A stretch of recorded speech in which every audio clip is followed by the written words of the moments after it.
Bienvenidos, hoy nos adentramos en un texto legal, denso pero fundamental. La lección 2 del Código Penal Español. Nos centraremos en los delitos contra la vida humana dependiente, específicamente en el aborto, con la legislación ya actualizada, ¿verdad? La de 2010 y la reforma de 2023. Exacto, es la normativa vigente. El objetivo es intentar aclarar, cuándo es legal interrumpir un embarazo en España y cuándo ya hablamos de un delito. La ley, intenta buscar un equilibrio, ¿no?, entre proteger esa vida prenatal que ampara la Constitución y, por otro lado, los derechos de la mujer. Así que, vamos al lío. Pues sí. Para empezar, es fundamental tener claro qué considera la ley como aborto. A ver, es la muerte del feto, ya sea porque se expulsa o porque se destruye dentro del útero, pero siempre antes de que pueda tener vida independiente fuera. Lo que se protege, el bien jurídico, es esa vida humana que todavía depende de la madre. Entiendo. Y aquí ya empieza el debate, ¿eh? Un debate doctrinal importante sobre cuándo empieza exactamente esa protección penal. ¿Es con la anidación del óvulo fecundado? ¿O quizás desde la fecundación misma? Hay distintas posturas. Claro. Y esa protección dura hasta que empieza la vida independiente, otro punto que también genera discusión. ¿Cuándo es eso? ¿Al separarse del todo de la madre? ¿O ya cuando empieza el parto? Vale. ¿Y la ley actual, la que tenemos ahora, establece unos plazos? Las primeras 14 semanas, si no me equivoco, la mujer puede decidir voluntariamente. Correcto. Durante las primeras 14 semanas de gestación es a petición de la mujer. Una vez pasado ese plazo, ahí ya, en principio, entra la protección penal más fuerte, aunque hay excepciones. Cierto, las excepciones. Sí, hay supuestos por causas médicas, bien por grave riesgo para la vida o salud de la mujer o por graves anomalías en el feto. Estas excepciones permiten la interrupción hasta la semana 22. Fuera de esos plazos y de esos supuestos legales, ahí es donde el Código Penal ya sí tipifica distintos delitos. Hablemos de esos delitos entonces. ¿Cuál sería el caso más grave que contempla la ley? Pues el más grave es provocar el aborto sin el consentimiento de la mujer. Es el artículo 144. Imagina situaciones donde la mujer no puede consentir, está inconsciente o ni siquiera sabe lo que está pasando. Uf, Las penas son altas, prisión e inhabilitación profesional para quien lo haga. y ojo, que el texto recalca algo importante aquí. No es solo sin consentimiento, sino también si ese consentimiento se consigue, digamos, a la fuerza, con violencia, amenazas o engañando a la mujer. Exacto. Se castiga igual. El texto que analizamos menciona un caso real, una sentencia del Supremo, que ilustra esto muy bien. Eran varias mujeres que obligaron a otra a abortar, con golpes, con amenazas. ¡Qué fuerte! Sí, y es un ejemplo de lo que se llama autoría mediata. Usaron al personal sanitario, que no sabía nada de la coacción, como un instrumento para cometer el delito. Demuestra la importancia que se le da a que el consentimiento sea libre e informado. Queda claro. Eso cubre la falta de consentimiento o un consentimiento inválido. Pero, ¿y si la mujer sí consiente, pero se hace fuera de los casos permitidos? Por ejemplo, pasado el plazo de las 14 semanas sin causa médica. Ese es el artículo 145.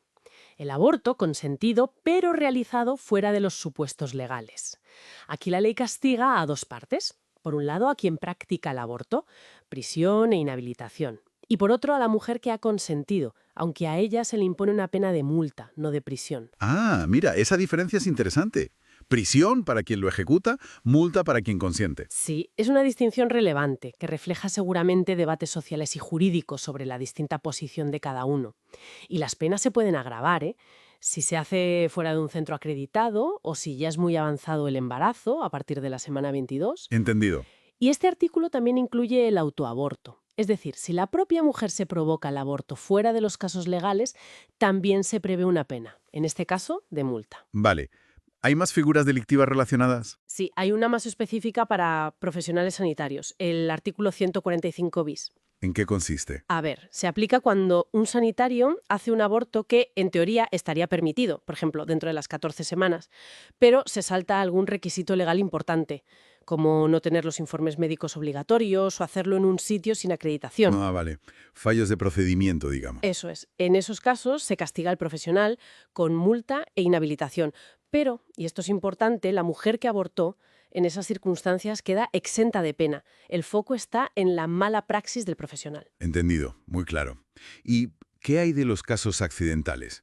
Si un aborto ocurre por una imprudencia, una negligencia. También está contemplado. Es el aborto por imprudencia grave, el artículo 146. Este lo puede cometer cualquiera, no solo personal sanitario. El texto ponía el ejemplo de una sentencia, creo recordar. Sí, una agresión que causó estrés y acabó en aborto. Justo. Esa agresión se consideró una imprudencia grave del agresor con resultado de aborto. La pena es prisión más corta o multa. Ahora, si la imprudencia grave la comete un profesional sanitario en el ejercicio de su profesión, se le añade además la inhabilitación. Vale. Y un punto final crucial aquí. La ley dice expresamente que la mujer embarazada no será penada si causa su propio aborto por una imprudencia grave suya. Bien. Creo que hemos cubierto los distintos tipos penales. Si intentamos resumir la filosofía general de esta regulación, ¿cómo la describirías? Pues mira, la legislación española actual lo que hace es montar un sistema mixto, ¿no? Combina un sistema de plazos, esas primeras 14 semanas, con un sistema de indicaciones o supuestos específicos para más adelante, hasta la semana 22. Busca, como decías al principio, un equilibrio, proteger la vida prenatal, que es un bien jurídico reconocido constitucionalmente, pero también garantizar los derechos de la mujer. Y fuera de ese marco legal de plazos e indicaciones, pues define delitos con distinta gravedad, la clave está en el consentimiento, en si hubo intención o fue imprudencia y en si se cumplieron los requisitos legales. Entonces, al final tenemos una ley que intenta poner límites claros, pero que se basa en conceptos, como el propio inicio de esa vida dependiente, que siguen siendo complejos y debatidos, ¿no? Exacto. Y esa es la reflexión importante que subyace en todo esto, creo yo. La dificultad jurídica, ética, incluso científica, de fijar el momento exacto del inicio de la vida humana dependiente. Y sobre todo, cómo ponderar los distintos derechos que entran en conflicto. Es complicado. Sin duda. Y esto nos deja con una pregunta abierta que el propio análisis sugiere. ¿Cómo van a seguir influyendo las percepciones sociales, que cambian con el tiempo, en cómo se interpreta esta ley y en cómo evoluciona el debate sobre derechos reproductivos, responsabilidades? En fin, es una conversación que, está claro, va a continuar.